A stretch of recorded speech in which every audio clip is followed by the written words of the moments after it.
In this video, I'm gonna be showing you how to send PDF in WhatsApp without saving the number.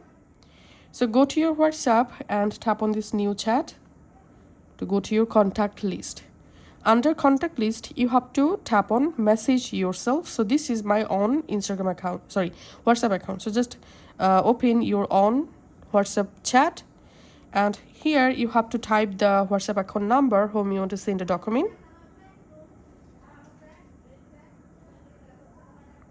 Then send the number as SMS and then tap on the number, and we can see the number is available on WhatsApp. Now just tap on message and you directly jump into the WhatsApp account conversation.